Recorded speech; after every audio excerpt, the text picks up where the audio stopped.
And yo, the Sports Bag Bros podcast is back on a Monday after an extraordinary sports weekend. We thought going into the weekend, boxing was the biggest news that would happen, and it was until it wasn't. The big news, the NBA, the sport we've neglected all season long because it wasn't NBA basketball. It was boring. There was just something missing, a missing ingredient, for lack of a better term. But the biggest news of the year, the biggest news in quite some time. Luka Doncic goes to the LA Lakers, joining LeBron James and AD. Anthony Davis goes to Dallas. Other names have gone from place to place, but we know who this is all about, what it's all about, what's going on. What's going on?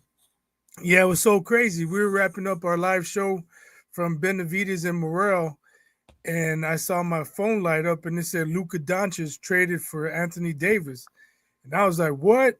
And then I broke the news to you, and you started scrolling through your phone like, I don't see it, I don't see it. And then you saw it a minute later. It's crazy the way it went down.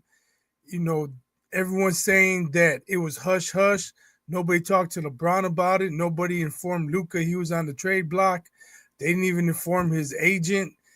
To me, it sounds personal. They really screwed him, man. He was going to get a supermax, or at least he'd be eligible for a supermax at the end of this season. Now that's out the window. He can't get a supermax. So if I'm Luka, I'm pissed. And I predict he's going to go for 40 or more every time he plays the Mavericks. You know, and the Mavericks, well, that wouldn't be a hard thing based on how they lost against Cleveland the following game. 43 points. They got blown out.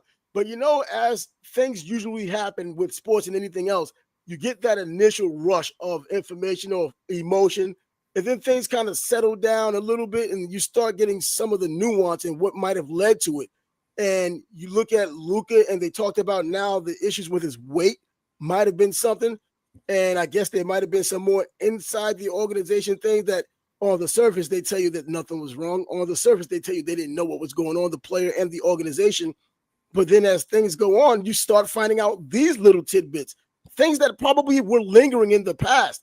You know, not too long ago, they were talking about Luka's weight, and he came into, I think it was 2 seasons ago, came in looking lighter, came in doing better. But then he started gaining weight as the season went on. And that's one of the hardest things to do. Regardless of sport, it's so difficult to gain weight during the sport because you're so active, especially basketball, running up and down all day. You would think, but with load management and, you know, he's had some nagging injuries that keep him out of games. You know, if he's not active or as active as he should be, maybe it's not all that hard for him to put on weight. But my thing is, the GM came out and said the guys coming are adding to the culture. That's a shot fired at Luka. That's a roundabout way of saying Luka didn't fit the culture. And I don't know how that's possible. We took your ass to the fucking finals last year. Yeah, but I also think that it goes back to one of those behind the scenes things that might be going on. Maybe there's some kind of cancerous background that's there that we just don't know about. And as this plays out, you'll still get drips and drabs along the way until there's some kind of a story that brings a little bit more clarity. I don't know. I mean, the weight issue now, Luka's father's involved now. You have concern about Luka's conditioning, his weight, his health, and you trade for Anthony Davis, a guy who's perennially injured. I mean, he's played a lot more games this season than last season compared to years past. But can you really trust AD? Well, you know what? I can't even say that he had just gotten over being injured all the time because we don't know. This is like the first time it's been back-to-back seasons because last season he played more than he's played in a long time, and now he's doing a lot of the same this time. And on top of that, you're trading defense for no defense. Luka just doesn't care about defense. It's all offense with him. So maybe that might have been an issue. I think one of the issues that people may not have spoken about yet, I may be ignorant to it and hadn't heard it yet. Mark Cuban, remember, sold the team. He was the one who was on that Luka bandwagon from the jump because he wanted him to be like, well, the last Euro that helped them win a championship, Dirk Nowitzki. He was talking about Dirk all the time when it came down to Luka. In fact, I think it was Dirk who was kind of evaluating Luka before they made the pick anyway. I mean, so that was the parallel they had. Even so much so in terms of the European players, Dallas did bring in Kristaps Porzingis coming from the Knicks. They tried to make that work and it didn't. But this was a Mark Cuban, I'm in love with Luka deal, and then he was in love with Kyrie Irving. Then he sells the team. Yeah, I'm not sure. I don't know why he sold the team. Like, that was his baby, man. And Yeah. it didn't seem to make sense. But, he's involved in so many other things. Maybe basketball was distracting him. I don't know. But if he still was the majority owner, this trade would not have happened. I think that the Mavericks improved defensively, but they get worse offensively, in my opinion. People were talking about it's going to be better for their Mavs offense because Luka dominates the ball. Well, who's going to dominate the ball now? Kyrie. He don't really kick it out that often. Guy. I mean, he might throw a couple alley oops to AD and Gafford and who's the other guy? Lively. Lively. But I mean, I don't see Kyrie averaging 10, 11 assists a game. I don't see Kyrie averaging 7 assists a game. He's an older player anyways. This was supposed to be, I guess, some kind of a Robin deal when he was just the senior guy to look over the young guy and help him and mentor him as he continued to play. But Luka's never gotten that defensive part of his game down. Now he goes to LA, and people made a point to say LeBron had nothing to do with it because everybody all of a sudden, all the time, assumes that LeBron had something to do with anything that's negative with the Lakers or any team that he's on. When things I think LeBron's going to try and trade himself to the Knicks or the Warriors. Not the Knicks, man. He can stay where he go. Stay over in LA, go to the Warriors, do something like that. Don't come to the Knicks. We got enough of whatever we have over there. But now what? I mean, really, now what? Maybe Sacramento. Now, I know they traded Fox, but I'm about to say, but he was asking to go to San Antonio anyway. So I saw that before. So that wasn't a surprise. LeBron can step in and he can be the facilitator, passing to Levine and Keegan and Sabonis and DeRozan. So what do you think in terms of the Lakers now? Is this if they don't get a big man, they suck. Who's going to defend Jokic? Who's going to defend AD? Who's going to defend Sabonis? And when they go against big guys who can really play, Jokic is going to go for a triple-double. He might go for 45, 20, and 15. Yeah, but I'm saying from the standpoint of what does it do for the Lakers franchise, LeBron more than in the twilight of his career. In the big picture, you got your superstar you can build around. Exactly. You have your superstar you can build around. LeBron can now kind of go wherever he wants to go because, with LeBron, you just never know whether he's tired of a situation or not. He's going to leave before he retires. He's probably not going to retire a Laker. They want to have that superstar player, but you still need defense. But they can bring defensive players in. People want to play in LA, and people may want to play with Luka. I don't know.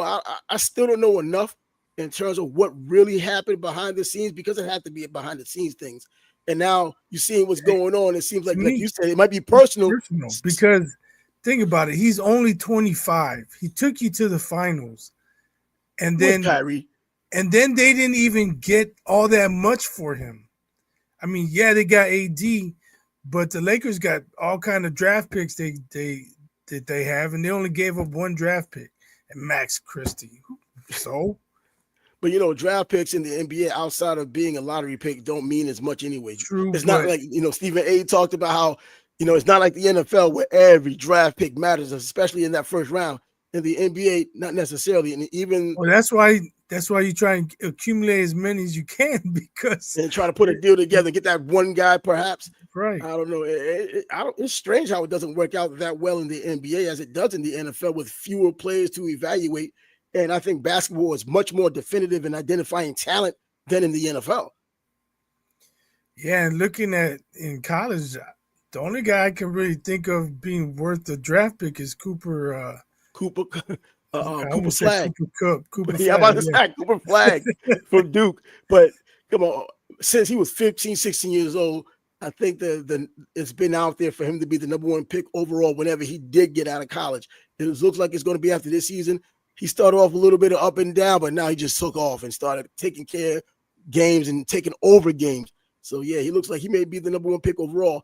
Europe as a whole doesn't look like it used to look years ago, where even though, the internet was out, we didn't know about those players that came in, like, when Marko Durkovic came in, we didn't know anything about him. We just went by everybody's word, and he didn't live up to expectation. But for NBA executives, he looked good enough to them for the time they had seen him and evaluated him to believe that he was going to be a superstar. You don't give the second pick for a player like that unless you think he's going to be a superstar, absolute bust. But the influx of European players, even though they're playing now and doing well, it doesn't seem like there's that one guy that's out there like it used to be, that definitive player was going to come into the NBA. Well, Wemby was the most recent one. But outside of that kind of a phenomena, we haven't had that over the years with that one European player that just comes in and does what he does. Joker was a second-round draft pick who did what he's done, and it took him some time to develop into what he is. So speaking of De'Aaron Fox, the Bulls were involved in that trade, and part of what they got was their own draft pick. Like I'm reading who got what, and it says Bulls draft pick, their own. How the hell do you trade for your own draft pick? What? I didn't look into it, but I'm like, man, I need some specifics on that because that don't make no sense. Maybe it was a pick they gave up in the past and got it back or something. Maybe it was. The Bulls are a train wreck, and that's just further proof of it. Yeah, okay. I get to keep my pick, and we'll send you Zach LaVine. What? But you were talking about what just last week, that Zach LaVine may be one of the guys to leave, or that they were looking to move him. He was looking to move anyway, wasn't he? Yeah, I question his effort and him wanting to be here. I think he wanted to be on a contender, so I don't believe his heart was in Chicago. So this will probably be a good move for him. His play will probably improve because now he's with better talent around, and he'll think he have a better chance, which he will. So I expect LaVine to have a good post All-Star game season. Yeah, so now we can really officially start talking about the NBA. This kind of forced the NBA upon us for people talking about the ratings dropping, the NBA not being what it was, even at Christmas time, when that's usually the unofficial start of the NBA season. We kind of walked through or sleepwalked through. Christmas didn't even do it for us this year. Didn't do it for me because the NFL stomped them out. Come on, the NFL was there. We're in February, and I still haven't watched too much basketball. And that's the truth. But because of a move like this, maybe it does ring a bell, and maybe people are a little bit more interested and want to see how this plays out, especially the Luka and LeBron chemistry that they're going to have once they play together. Dallas, I don't know what they even think about them. That loss, is it an aberration, or is it really they're that bad without Luka? I don't think that's the case. Something in between, though. I don't know, but what's crazy? Yesterday, it was a combination of things, not much on TV. I came across USC versus Iowa. I was like, well, let me check out Juju. Then I found out Caitlin Clark was there because they're going to retire her jersey. Yeah. So, but that got my interest more than any NBA game this year. I guess just because I want to see how Juju performed in front of Caitlin Clark.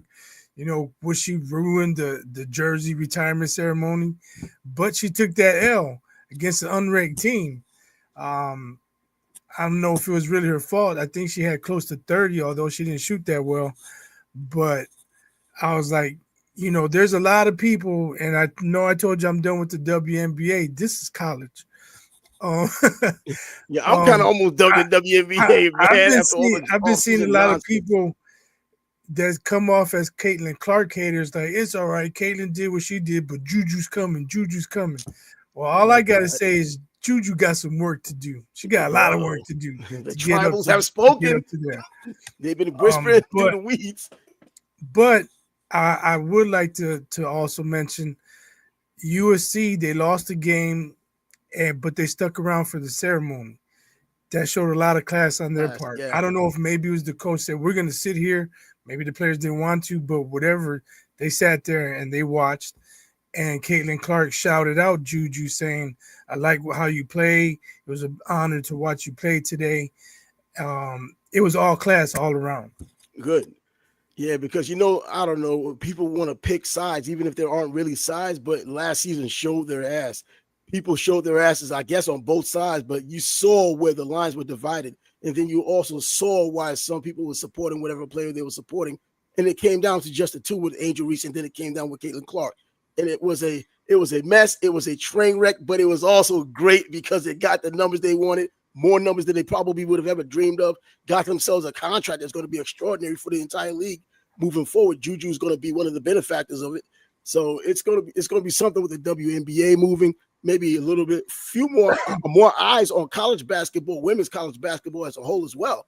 So yeah, so man, to talk basketball now, I came to the conclusion that, and I felt this way a lot for a long time. College basketball is better than NBA basketball until you get to finals because of the atmosphere. The crowds are more electric. They're more into the games.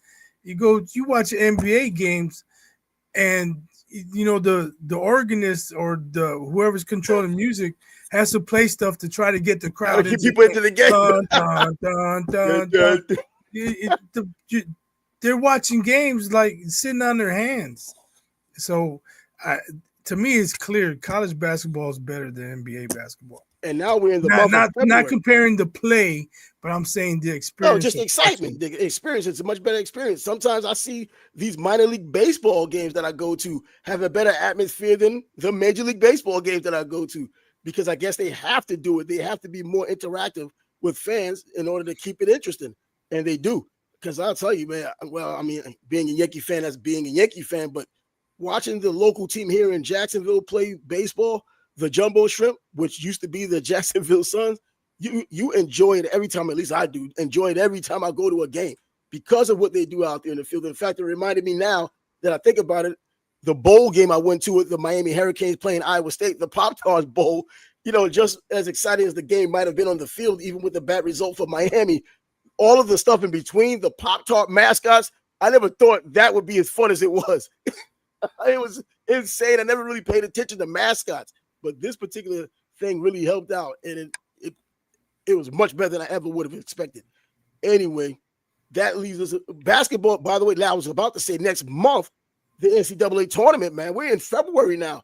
It's getting hot in college basketball. I think we might need to watch more college basketball, with these things just aren't what we're used to seeing, though. You have Iowa State up there now. They're usually a solid team, but they don't make their way to the top 5. But now they are. Alabama going into the season, a hot team, a team that you expected to be possibly a number 1 seed. Those aren't the traditional teams we were used to. North Carolina, look at them. Come on. Yeah. Isn't Oregon ranked kind of high? Well, Oregon at least has had moments in which they've come in and out. But even they might be, I haven't even checked it, but God, just noticing it and saying, damn, what the hell's going on? That's what I don't know. This is out of left field, but it could be good news for my Huskers. Their volleyball coach retired, and I'm looking at it. Okay, maybe they will no longer be a volleyball school, and the football program can return to prominence. I don't know about that. Have you heard the news lately in the past week? What? When Matt Rule was talking about not having a spring game. Yeah, he doesn't want poachers. For the right reasons, though. I never even thought about it like that, but he did it for the right reasons, or he's thinking about doing it for the right reasons. Now the school is saying we're still going to have something so that fans can come out and see the players. Man, you're not going to have a game. That's what they're for. That's what they've been there for. Right. Nebraska is one of those schools that has 60,000+ people coming to their spring game, when some schools can't even get that for their regular season games or regular games at all. But he made a good point, because with NIL being what it is and the transfer portal being what it is, well, all you got to do is show these players during the spring and make your grocery list, because that's what has been happening. Yeah. I mean, I see his point, but if players don't want to be there, if they're not 100% committed, or, they're third on the depth chart and they're in their feelings, they're going to leave anyway. But those are not the ones he was talking about. He's talking about the ones. I know, but I'm just saying. Yeah, I know. But there's different reasons why people leave. But because of NIL now, that play that you have that made that huge leap, because, from year to year, players can make that huge leap instead of just the incremental leap. And now they look so good on spring practice. Now you have the big wallet somewhere else. Someone like John Woo is a billionaire in Miami, decide he wants to shop in Nebraska now. Now that player that was down with Nebraska, he has a quarterback to throw to him that he knows he can rely on. But because the money is so big, you can't turn it down. And now you got a quarterback, even if it's Carson Beck, down in Miami, sight unseen in a Miami uniform. We won't even see him in the spring because of the elbow surgery. But I can see how a player will now, as loyal as they can be, the dollar is still going to be mightier when it comes down to the transfer portal and the NIL deals these guys are signing.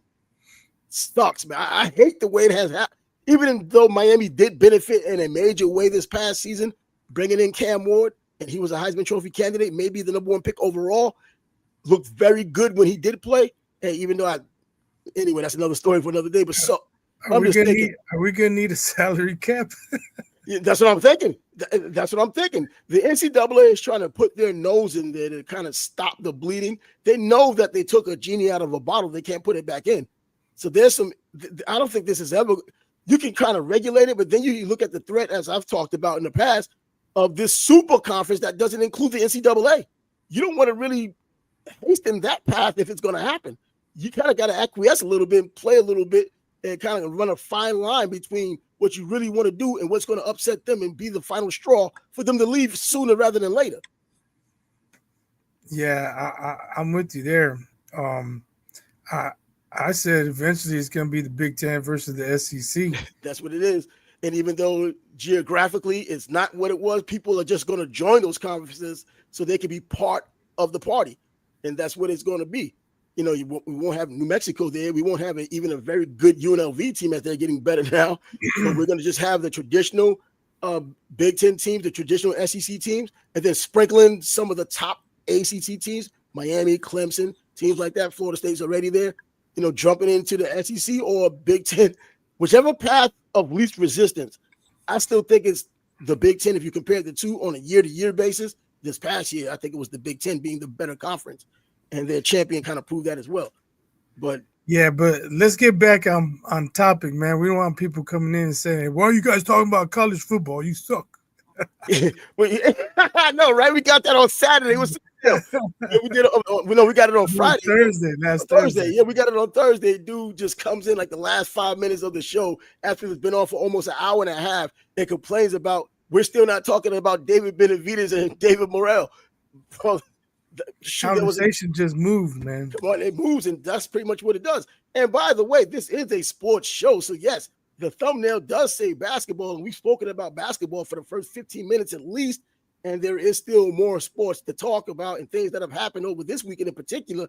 The boxing match, and specifically, that we watched, but because we're watching that boxing match, now we're talking about the opponents for Canelo Alvarez, which should be Benavidez that we've been waiting for. Now we get word that September 13th on Mexican Independence Day, he's going to take on Bud Crawford. A fight he doesn't have to take, a fight Bud doesn't have to take. Too much money at stake and a possible bigger legacy for Bud if he could do something that's not expected. I think both fighters probably retire after that fight, unless it's such a great fight and the judge's decision is controversial that it warrants a rematch. Something tells me both fighters retire because Canelo, Paul was saying it the other night during the fight, Canelo don't want that smoke. Not that he couldn't beat Benavidez. He's just at a point where he doesn't want to go through it. He doesn't want to walk through hell. He doesn't want to run through the fire. Why? He doesn't have to, I guess. So he's done a lot of that. He thinks this is an easy fight. Yeah, give me $100 million, I'll fight Bud Crawford. Yep. He thinks it's gonna be easy fight. He thinks he's probably gonna knock him out, and he may knock him out. But then where does he go from there? You saw the names that they were saying were possible. Man. I don't even know who those guys are. Nope. And we're boxing guys. We should know who these dudes are. 20? Who are these dudes? They're proposing as possible opponents. And Canelo saying that those guys they're worthy of having a title shot. I'm like, yo, come on. And I already mentioned to you before, I think in the message about how we got this same nonsense from Oscar De La Hoya years ago and got Liam Smith fighting Canelo when Oscar kept saying we're looking for the biggest and best fights, and this is what you rolled out here. Liam Smith. It was funny because Benavidez at the post press conference, they asked him about Canelo, and he says, "Yeah, I hear he might be fighting one of these guys because they're nice. I guess I've been too mean. Yeah, I'm sorry, kid. Will you please fight me, Canelo?" He said, "I got to work up my attitude." That's what he said. Yeah, something like that. But that fight would be massive. Canelo would be the clear favorite against Bud. That's the fight I'm talking about. I mean, against Benavidez would be massive also, but versus Bud, to me, he's still number one pound for pound. And Canelo, since the Bevo lost, he's probably like somewhere around 7 or 8, if he's that. Still up there. He's been a mainstay on the top pound for pound list for over a decade now. Yeah, but how high can you really rank him when he's making guys come up 2 divisions to fight him? Yeah, but he also went up himself to fight Bevo and lost. He lost. Yeah. So he don't get no credit for that. Want to move up. The same way he don't get no credit for that. He lost. Yeah, he lost. He lost. Then he don't want to give him the rematch. But he's taking chances that other fighters just aren't taking. What's up, Carlos? Carlos is back. The one who just ghosted us on Saturday. What's up, Carlos? What chances? Huh? What chances?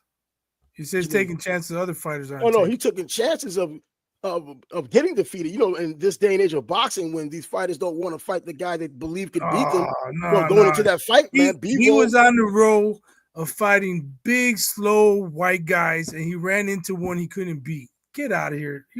But anybody who knows boxing knows how good Bevo was, and I also know he picked and chose between the two, between Benavidez. Look at all the guys he fought. Plant. Saunders. Plant is good, man. Come on now. Plant is legitimately good. I'm not saying good. Plant isn't good, but he was on a streak of fighting bigger, slow white guys, and he ran into one he couldn't beat. Well, Bevo had all the advantages, being the light heavyweight, and Canelo still moved up to fight him. Even though he got dominated, there's still fighters now who won't take that chance.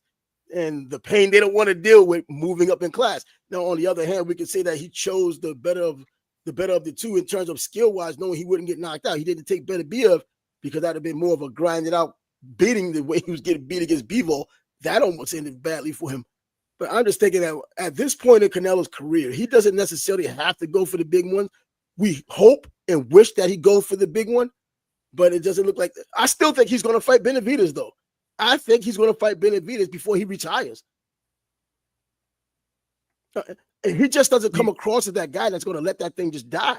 This isn't going to be one of those Ray Leonard and Aaron Pryor's and Aaron Pryor crying and whining. It behooved him. His shot.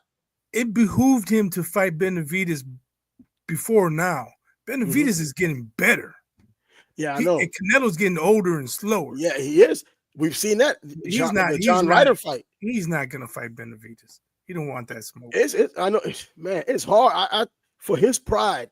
It's hard for me to believe that he was going to end his career without fighting Benavidez. Maybe he's waiting around for someone to beat Benavidez so he doesn't have to do it, get someone to do his dirty work for him. You know, because they claim that Floyd was. Let's say Benavidez fights Beterbiev and Beterbiev beats him. Is he going to fight Beterbiev instead? No, he'll just say, see, you can beat Beterbiev. That's why I didn't want to fight you. He didn't have any people Beterbiev. I don't want him. Don't need him. And what happens if Beaver wins the rematch? They're going to have a third fight. Now, Benavidez is outside looking in again. I don't think they're fighting again anyways. I doubt those two are going to fight again. He's saying it, but he just doesn't come across as a talker, man. He's done so much in his career. Win or lose, he's fought the dudes, man. The top dudes that were out there for his era. People could talk about he chose this champ and not that champ. He fought champs. That's what he's fighting, champs. Is it his fault that these organizations are giving the belts to people who might not be deserving? No, it's not his fault. I mean, anybody can tell you there's too many champions. Oh, absolutely. Too many champions. The four belt era, and you'll have a fifth belt era soon. I thought it was too much when they had 3 belts, just the WBC, WBA, and the IBF. All because Larry Holmes lost to Michael Spinks, and the IBF gave Larry Holmes the belt. Well, the IBF gave him the belt earlier, actually. They gave him that belt early before the Michael Spinks fight. They wanted to legitimize their belt, and Bob Lee was the president of the IBF. He gave it to Larry Holmes, and it did legitimize him because he did end up losing that Why belt. didn't Michael Spinks get it when he beat him? He did get it. You sure? I think he did get the IBF belt when he beat him. That's not how. how. The rematch it was for the IBF belt when he rematched him. All right, but whatever. Boxing is boxing, there was man. no need for the IBF. And then the WBO just came along. I remember when the WBO wasn't anything. When Ray Mercer won the WBO, they acted like it wasn't anything. We got Angel Man Freddy. He's from my area. He grew up in my town. Going around calling himself a world champ because he got the IBU belt or WBU. I don't need a WWF belt. I don't know what the fuck it is. These guys and their belts, man. Oh, I don't know, man. Look, I'm just glad these two got together on Saturday. Something we don't see often. Young fighters decided to fight each other when they did not have to fight each other. And it wasn't even a huge money fight. David Morrell, $5 million. And Benavidez, $5 million. David Morrell getting a little over $750,000. Still a lot of money for us, but in terms of what other fighters always try to price themselves out or ask for more than they're probably worth. I think if Morrell would have asked for more based on his performance, especially we didn't know beforehand, he could have gotten more. I mean, he came to fight, man. There was several times I thought he might have just, bitten off more than he can chew. He was just waiting to go down, and the dude came back and fought back.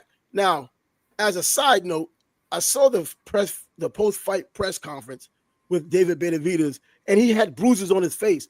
And you read the comments of morons inside the freaking comments, and they're talking about how he got it beaten up and all that. Look at his face, man. Yo, you got touched a lot, man. He got busted up. The dude, first of all, he's Latino. He's a light-skinned dude. If you've ever seen boxing and top fighters fight, hardly anybody's unscathed other than the black fighters, and they probably just swell up.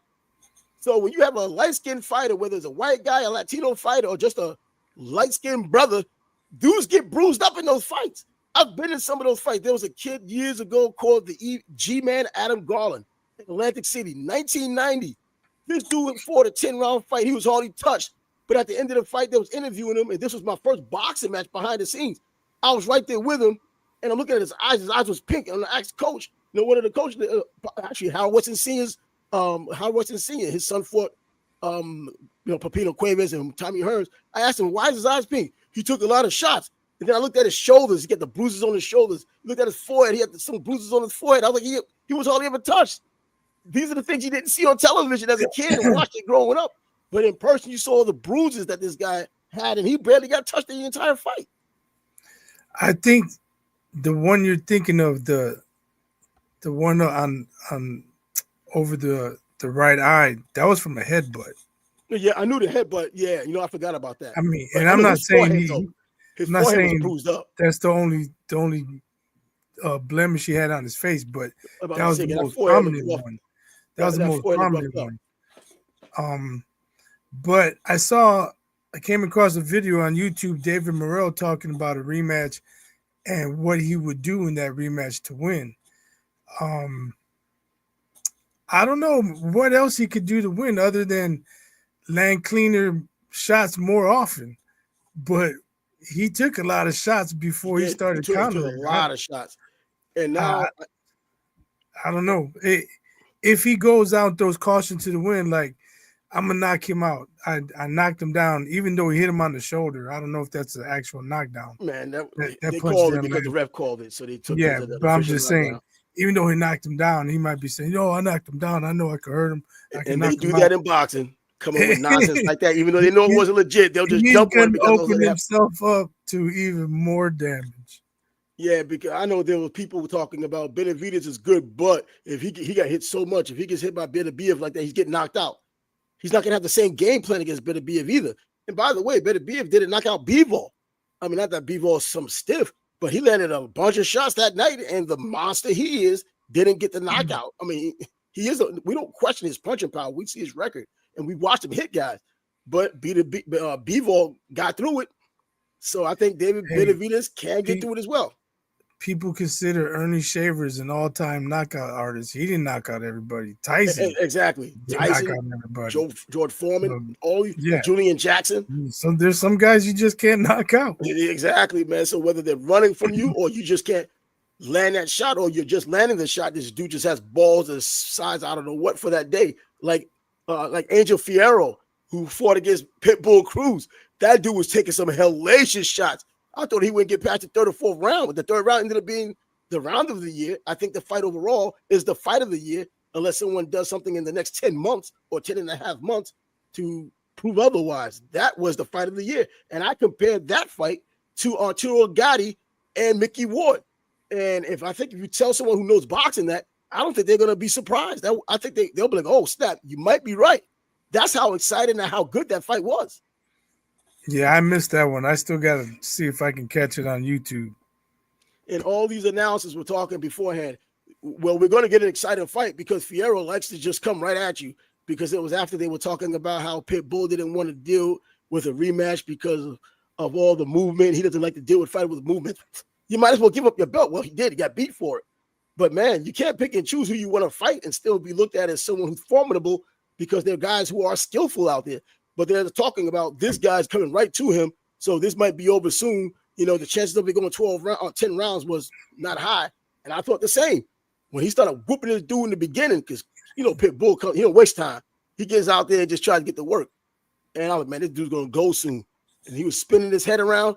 This dude's going to go soon. And that dude fought back. He hurt Pitbull. I was like tripping, like, holy crap, this dude's legit. And I remember thinking during the first Barrera versus Morales fight, oh, this ain't going the distance. But it did. Yeah.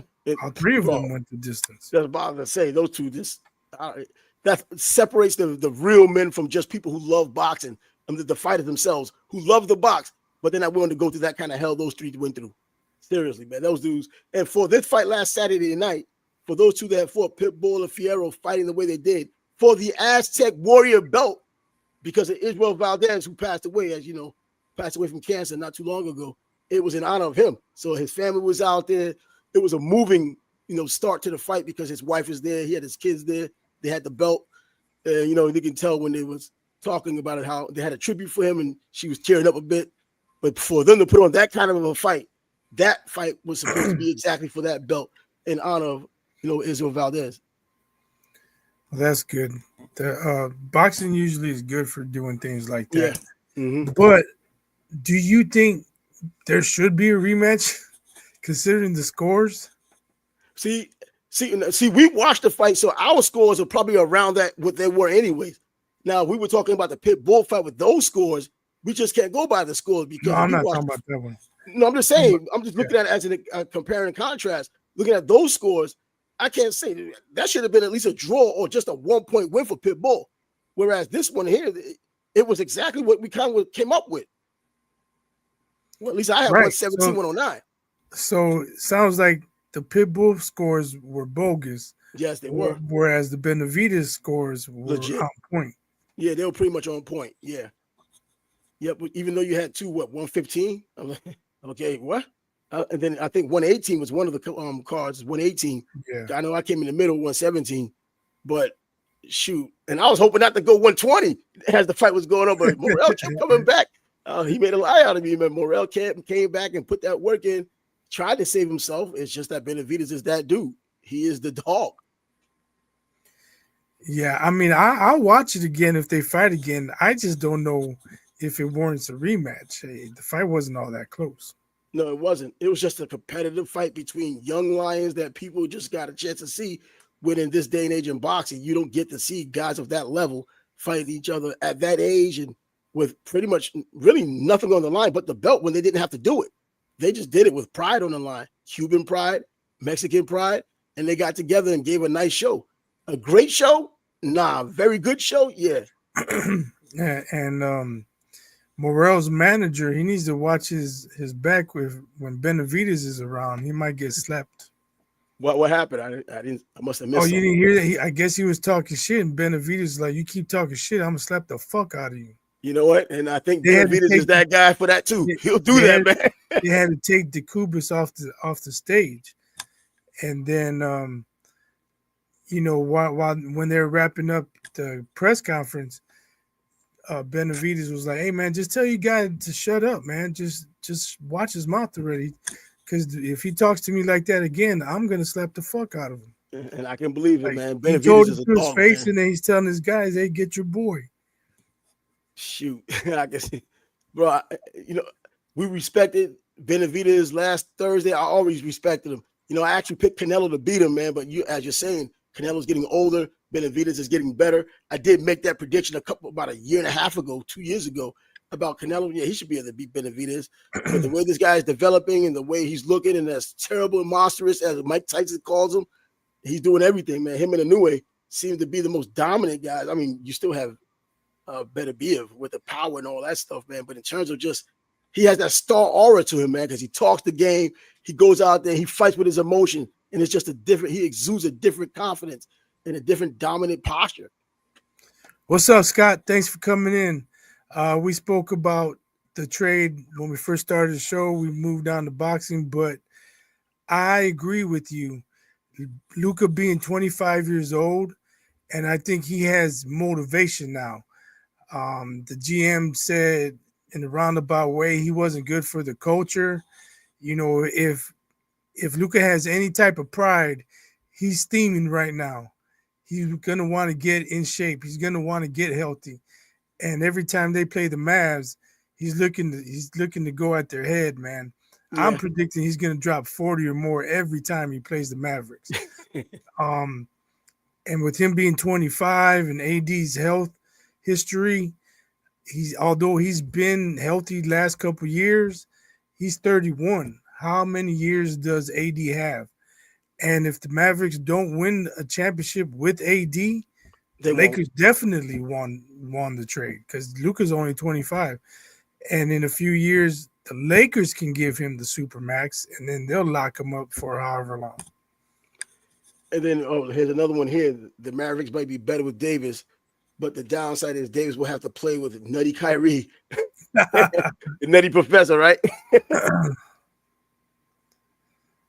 He said Luka won because he doesn't have to play with Nutty Kyrie anymore. So I guess he got another one to lose. Damn. Guess Kyrie hate up ahead. Speaking of the culture, who would think that Kyrie is good for the culture, considering where he was a few years ago? Yeah, right. Kyrie just saying Kyrie things. That's what they call them now, man. You got to get, when they start telling you're saying certain people things and they're talking about yourself, yeah, you probably said something stupid. Kyrie's just doing Kyrie things. So, thanks, Scott. Let them know where it's from, man, because some people be asking, they ask about bias, and you do sound biased. You saw that crap in the comments before. Yeah, he is biased. He doesn't know this and that on the other. Yeah, he likes one fighter or one person better than the next guy. No, it isn't that bias.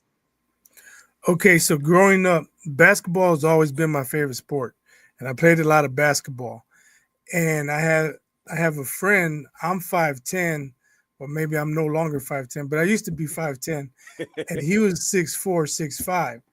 And I was a Lenny Bias fan, and he was a Walter Berry fan. I don't know how far back you go, but Walter Berry played for St. John, and Lenny Bias played for Maryland.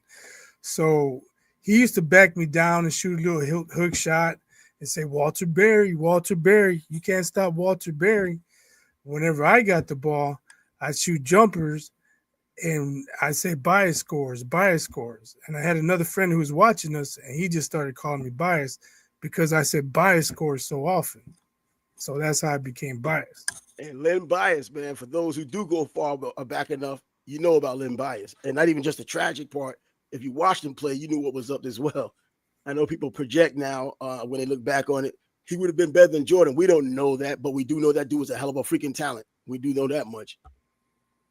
Is it so how many can Davis stay healthy for? How many games? That's the question. Well, he's doing a good job so far between last season and now in the early going of this season. He's not getting injured. He's playing. Load management, that nonsense, still going on. But hey, so far so good. Maybe he was with the Pelicans, so he's been down to that Gulf Coast area, so now he's in Dallas. They say he just bought a house and now he's got to move to Dallas. He may not be the happiest guy around. He might start to feel a little nagging A cheaper pain house in Dallas. in his hamstring or his ankle. Who knows? Let me see. Oh, yeah, diehard Kyrie hater. It's mandatory for Celtics fans. It worked out. You guys got your chip last year, but without Kyrie. right? Yeah, Kyrie was a cancer, man. Like they claim he's been with everywhere else. But anyways, yeah, that basketball news. If he was still there, I don't think they would have won last year. They wouldn't have become the team they are. Yeah, that's true. Shoot, Porzingis last year was the one we was waiting for, and they pretty much won without him. So, and the way things started off this season, Jason Tatum was the one showing that he had that early MVP in him. I think things kind of cooled off now, but we haven't watched enough NBA to really get that idea yet. Yeah, it's crazy to me. I hear OKC getting a lot of love. They were at the top of the conference last year. Yeah. I don't think they're ready to take that step up. They're a young team. They probably have more energy. I don't hear about load management with the Thunder. So their guys are playing every night. They're young too. Those are young dudes. So they can run. That's probably why they have the best record in the West. But other guys are thinking about the long game. They're more worried about the Warriors playoffs. Now, the Warriors, I don't even know if they're in the play-in right now. You're right. They better get it together, man. Well, I told you when Mike Dunleavy took over and he traded for Chris Paul, I said that's the dumbest move he ever could have made. Dunleavy needs to get whacked. He don't know what he's doing over there. 3 seasons later, they still need a big man. Yeah, right. They've been looking trying to get Jimmy Butler. Who's going to guard Jokic? Who's going to guard AD? Who's going to deal with the big guys in Minnesota? Come on, man. You need a big guy in the West. You talk all that nonsense about, not you, but they mentioned all that nonsense about Kyrie Irving. Jimmy Butler, just as cancerous. Come on. That guy's been a cancer where he's been. Next stop, Cancerville again. Yeah, I don't know if he's been a cancer everywhere he's been. But he's definitely in his feelings. They don't want to give him the extension. So he's like, well, fuck it and fuck you. Nah, I don't want to be here. And Riley don't want to give him away either. So they're in a quandary. I mean, I think rightfully so. He doesn't want to give him away for practically nothing. They want to be able to get something that's going to continue their franchise moving on the upward trend. And when he was in Philadelphia, remember when he left Philadelphia, players weren't so shy to start talking that nonsense when they got interviewed, when they were saying that, the things feel a lot better here since someone's not here anymore. Same things like that. Like, who's that someone you're talking about? It's him. They knew it. They didn't like him, and it looked like they just wanted to show how much they didn't like him by saying things like that. They could have easily have said his name, but they were just saying the nonsense just like that. Well, it's a lot quieter here. The locker room is a lot better now since, certain people are gone. Things like that childish crap. Come on, man. Not even trying to be subtle. I don't know, but Shady McCoy was making a decent argument. He's in Jimmy's corner. He's saying, man, he took a bunch of scrubs to the finals, and this is how they reward him. This is how they treat him. He's like, he got all these guys paid. They go to other teams, and they suck.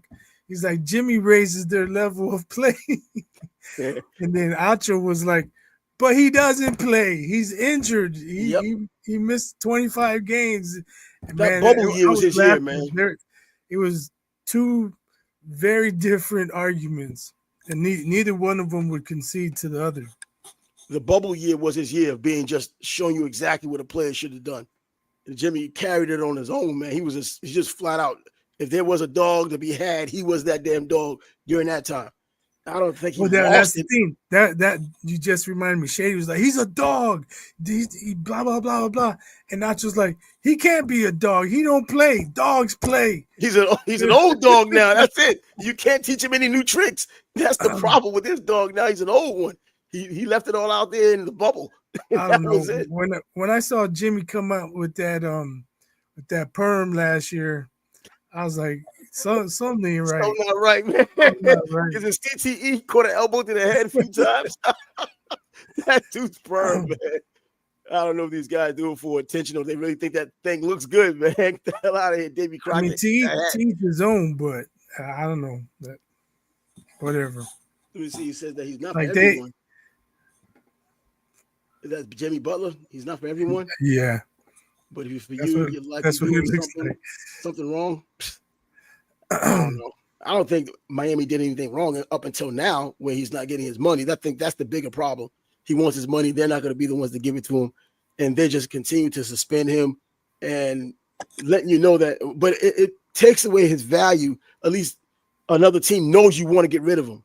You know, it's one of those deals where they know you want to get rid of him to almost a point to where you have to get rid of him so they can kind of nickel and dime you for the pieces back, you know, for what you got to give up or they have to give up. Yeah, I would take issue with how he's been speaking. You know, he had that press conference and he talked about he basically saying he wanted to be somewhere else. He didn't help his cause when he said that. Exactly, man. You can't say that.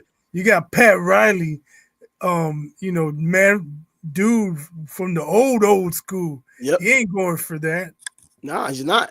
And it's BS, man. I mean, regardless of how mad you are at a team, man, show some professionalism. I know this is the age where professionalism is kind of pick and choose, but man, saying stuff like that, it hurts your value. It hurts the team, you know, that wants to trade you. And the team that, well, whatever team it ends up being, they're going to have the upper hand knowing that you have to come or knowing that the other team has to get rid of you. They're not going to just continue to let you sit and pay you for nothing unless they suspend you without pay. And even then, it's still hurting the team because they could have somebody in there that's helping the team. Yeah, and it's interesting. I've been hearing, I think Stephen A. said it, Wendy said it, that owners are trying to take control back from the players. And that's the message they got from Luka being dealt. And everybody else is on notice. They're like, Embiid? Embiid running his mouth. Yeah, same thing. And, and guess what? It's the white guy. It's the minority in the NBA. So you can't make it seem as if you just go down to the black guy because they're making so much money. They're making so much damn money right now. The owners can do more now. They could probably put not a lid on the pay, but they could probably enforce more of what they want to do, make it more of their league, even though it's the players' league. They can make it more of their own now. And no one can feel slighted because they're still making $100 million and $200 million dollars. Yeah. So again, Scott, it looks like you joined us late. I'm messing with Trav, saying I predict LeBron's going to trade himself to the Knicks. He's a Knicks fan. I said Knicks or Warriors. The Lakers got to start building for the future. With the roster the way they currently have it, they're not going too far. They need a big man too. Yeah, man. So I guess we really have to get into basketball this time. I guess once this in the NFL, the Super Bowl is over with, of course, now, you know, the NBA is going to take center stage and we'll see where it really flies off to from then. And we can keep an eye on these teams a lot more than we're just keeping an eye maybe on our own teams. You keeping your eye on Chicago, me kind of side-eyeing New York and the Knicks and anything even up there, you know, even the freaking Nets. I told you about the trade. I'm not keeping my eye on Chicago. They suck. I mean, just being the home team deal, you know, because even with the Knicks, they're absolute trash. You still kind of peek over there saying, damn, man, I hope they just at least win a damn game. If they could somehow sneak into the playing game, I will watch, but they're not even in contention for the playing game right now. The owners are printing money. Of course, the owners are printing money. I'm not even going to say on the backs of the players because this is a team sport, including the owners and the players. They don't make all that money with one or the other. Come on, you need the brains on the owners. You need the athleticism of the players. That's how they're all making this money. So, yeah, they're printing money and they're giving it to the players. No one's skimping the players. When you get in these $300 million contracts, no one's skimping on players. I mean, a lot of the players are printing money too. That's what I'm saying. So, what is it? Printing press. NBA, NFL.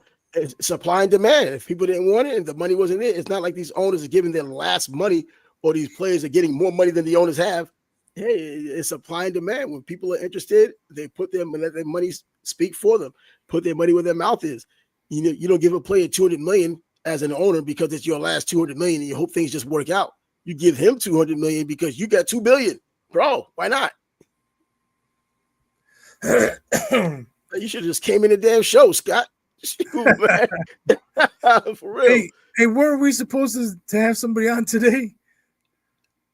Oh yeah, there was somebody in the comments who said he wanted to come on today, but I think he wanted to talk more about the NFL. But this basketball news over the weekend kind of just threw things off. But yeah, this is Super Bowl week. This is Super Bowl week, but we do have Thursday to be able to touch on that. We already gave our predictions in terms of that. Unless something really catastrophic happens between now and then, those predictions. Our Thursday show will probably be 80% football, if not 100%. Yeah, for real, man. From new coaches and new places and the game itself. Yeah, I think it's worth talking. It starts today anyways. Media Row starts today. I was one of the few people, I guess, on the planet that had a chance to be at Media Row. And, bro, it's everything they talk about. It's everything they said. You see people you've forgotten about, people you didn't even know existed coming in. I remember I saw the Black Widow, the pool player. The Black Widow walked up in there, and this female pool player. I saw her come up in there. I'm like, man, I guess this is something that everybody comes to. Saw Sylvester Stallone a little behind. Like, damn. I saw some of these players, though, that you just, like, when I saw Mike Dicker walking, oh, my God, I was cringing. I was like, man, it looks like every step is so painful. And I started thinking about the commercials he's been on. That's probably why he's in one place every time on the commercial. This guy, the pain, he looked like he walked without. Ooh, gave me chills. I was like, damn, he's in pain. His hips and knees, man. Oh, God. He played old school football, too. Damn, he was just on something. But anyway, yeah, the football will be coming up on Thursday for sure. And better be off. And B-Ball number 2 is coming up, too, in a few more weeks. What's up with that? Man, more boxing. I guess the beginning. I got to be sure to catch that one. I caught the last 20 seconds of the first fight. Oh yeah, matter of fact, yeah, because you had a personal engagement that day, so you wasn't able to catch. Yeah, so you wasn't able to catch the fight. But yeah, it was a very good first fight, man. People expected it to be a barn burner, but the two styles kind of let you know it wasn't going to be a barn burner, but it was going to be a high level chess match, which it turned out to be, and it still was exciting enough. I don't think you had to be a boxing fan to really get the excitement of what was going on. It was still a damn good fight, man, between those two. The moves and counter moves, and then seeing Better Be doing things you never thought he could do because you think about Clubber Lang. When the last time you saw Clubber Lang throw a jab? Clubber Lang hadn't thrown a jab in 2 Rocky fights. Or even the highlights, never threw a jab. Come on. Right. That's how you get the name Clubber.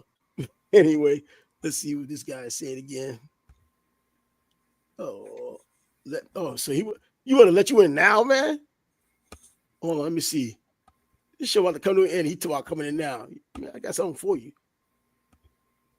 Let me see.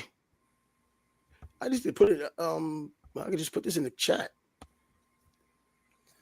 It's been a while. Yep, hit the link. Try to come in, and it's been about 5 minutes or so. Because you already been on it for like 15 already. Come on.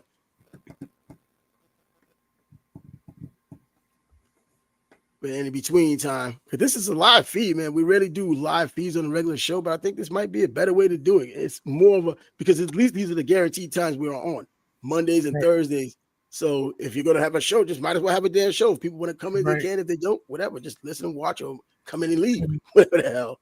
And if people come in and give us things to talk about or ask questions, that tend to give us things to talk about. Yeah, exactly. Give you things to talk about. And, I know the thumbnail can kind of throw you off because especially if you come late and we'll get some of that action we got last Thursday. Why are you talking about this and that and all the other coming in like 5 minutes of the show left? And it's been almost an hour and a half on, so all you got to do is watch it again. But at least he was respectful. When you give him the recap, he liked that. And he says, you know what, he'll go back and check it out. Well, see, I learned that myself. I clicked on a Jason Whitlock video and I didn't realize it was live. And when he was talking, I was like, that's not what this video is about. And I was like, oh, he's live. It was already an hour in. So I just went and found something else to watch. So when that dude came in, I was like, yo, we've been talking for 50 minutes already. You missed it. Yeah. So Scott says that he's in. I don't see him. He's not here that I know of. I don't see him. So, man, come on your. Here you go. Oh God, look at you. This cat. This cat. How's it going, Scott? What's up, fellas? What's up, man? Yeah, this is an older laptop. It's Well, we see that. Come good, on. man. It's good. We barely Nice. see it. So you're a Celtics fan, huh? Oh, die hard. Now I love the Magic, big time.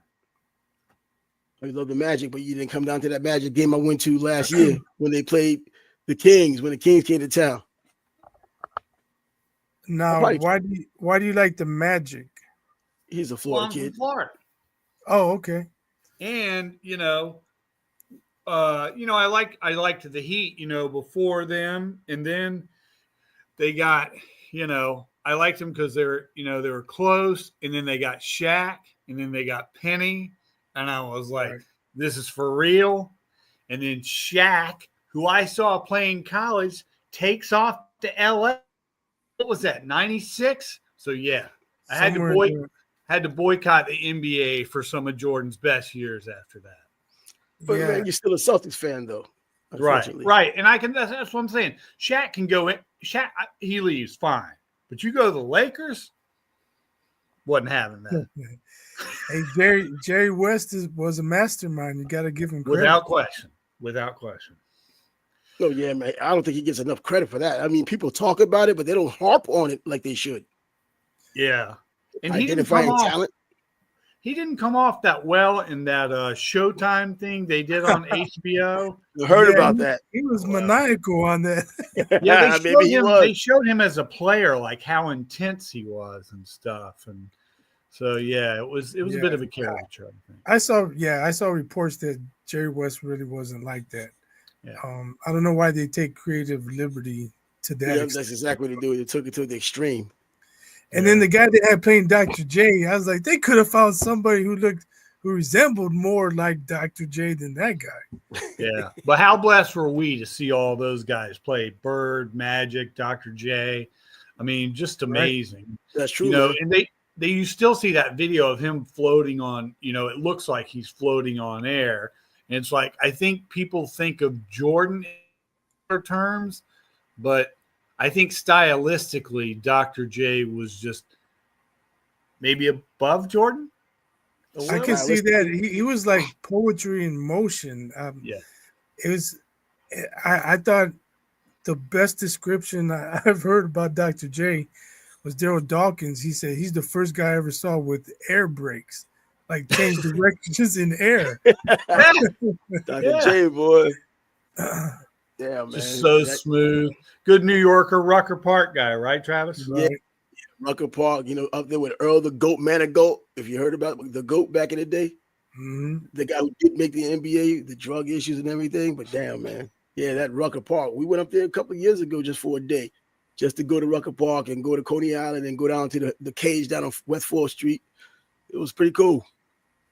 Yeah, when I played that in some kind of NBA video game, they would go to Rucker Park, and there was a character in there called the Goat, so it's probably based on that guy. Yeah, Earl the Goat, Goat. He was the guy they talked about. He would jump so high he could put change for $1 up there on the backboard and come back down. And those are the stories they were coming up with him.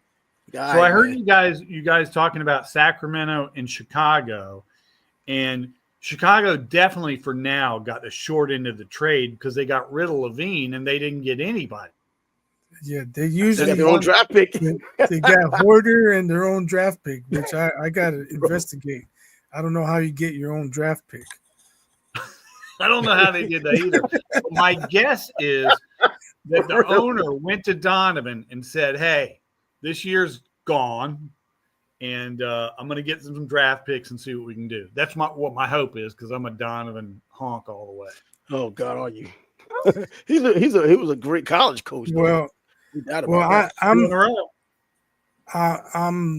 born and bred in Northwest Indiana. I grew up 5 minutes from the Illinois border. Near Gary? So, East Chicago, actually. Okay. That's where I grew up. But I live in Highland, which is 10 minutes away from me, Chicago. Anyway, so I'm a White Sox fan, as you can probably tell.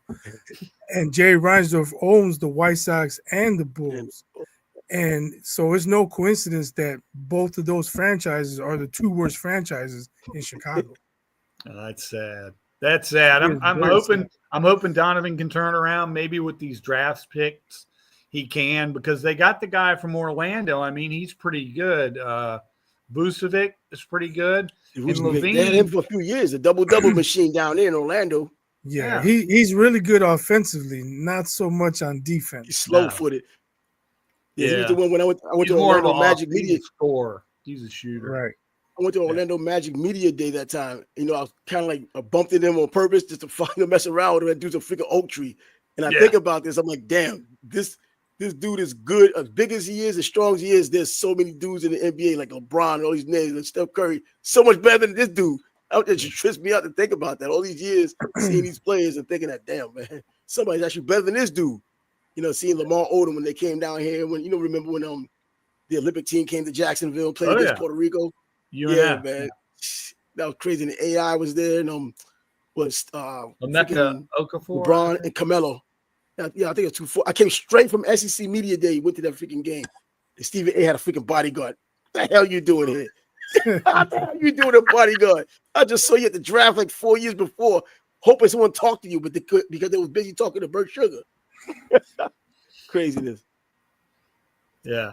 So I think I would say that I think Sacramento probably got worse, even though they got Levine. And if Levine can stay healthy, man, he's a force. Oh, yeah, I don't know if he can ever be better than De'Aaron Fox, but he's pretty damn good. What De'Aaron Fox joining San Antonio and that Wemby there, bro? They obviously got something popping for real. That gets exciting. Being there. Oh, Wemby, I didn't think he'd be this freaking good this quick. Right, I thought he would have to talk. I thought he'd have to get his man strength before he really started playing well. Right. Obviously not. When he gets it, man, it's a damn shame. Yeah, Trav and I talked after his first game, and we were like, "Nah, he's not all that." But he's even before he's filled out. You know, he's really showing talent. Now, can he stay healthy? Because he's about that same size as Porzingis, or like freaking Chet Holmgren, who can't stay healthy because of him being thin. Yeah. That's my dude right there. He may weigh 5 more pounds than Chet, but not much. Because he has 5 more inches. 4 more inches. That's right. It's so wild to see him blocking shots, though. Like, he'll be in the paint and he'll get out there and block a 3-pointer. Like, for real, man. What kind of wingspan is that?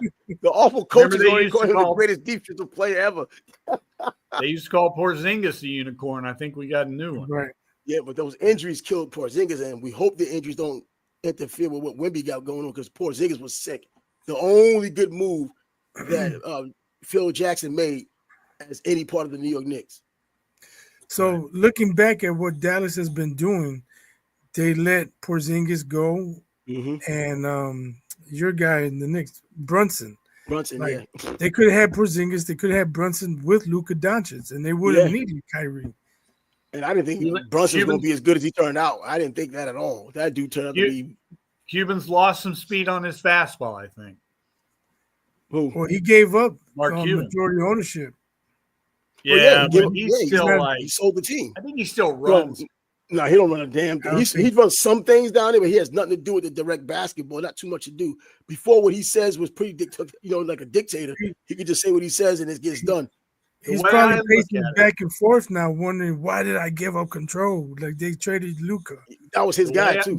The way I look at it is he sold off a bunch of equity, but he kept enough to be on the board. Yeah. And I haven't looked at the official role, but my sense is, I mean, I could be wrong, but it just seems like their decisions are not as good as they used to be. I mean, I understood them bringing in Kyrie, even though I can't stand him. And I understand them bringing in De'Aaron Fox. I think that's a good move. Fox, he's in San Antonio. Oh, you're right. So they get Davis. Davis makes sense. I think they're defense, but again, Davis, he's got the injury history and he's not getting any younger. So I think they were pursuing more of a win now strategy. Is that going to happen? Can Davis stay healthy? We'll see. Now you I have don't know, old but Anthony Davis and Kyrie. Luka in the playoffs, you can say whatever you want about Luka, his conditioning, say this or that, but come He shows playoff up. time, he plays. Yeah, He's he a plays his dog in the ass off. playoffs. Triple doubles in the whole nine. And when you have that killer, and now you don't have that killer, you're gonna be relying more on Kyrie all the time. And You're he's old and getting screwed. injured. He's old and Yeah, gets you're injured now. screwed. So Yep. I don't see him doing much this year, but I think that was their bet was, win earlier. So Yeah. we'll see. And then looking at AD, his playoff history, he'll have 42 and 14 one game, and then he'll disappear the next game, have like 16 and 5. Right. Right. Now they I don't know if they won. can count on him. They won during the bubble. They won the championship with him, and I guess he was able to stay healthy enough that year, and he's been healthy this year. So they're probably hoping, he can continue with that.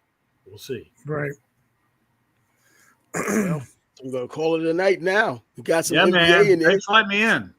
Yeah. Thanks for coming in. Thanks for kicking down the door. Yeah. But now that we get some more NBA talk coming in, man, maybe get Flo in here a little bit more. We'll be doing more live shows, man, so people can join the conversation. I guess we got to do some of these thumbnails so that when people come in and it's like 30 minutes or 40 minutes in, they're not looking confused. Because I saw a few people just came in. I have to give you a lot of credit. You're the first guy who we've invited to come on the show through chat or comments and actually came in. Yeah, right. Bravo. Hey, I have no life. So here I am. No life, no wife. That's it. It all works out. That's right. But anyway, let's close it up. The Sports Bag Bros podcast will be back on Thursday. And you know what Thursday is. Just another day closer to the Super Bowl. So it is Super Bowl week. We have to talk about the Super Bowl and everything else that comes along with it.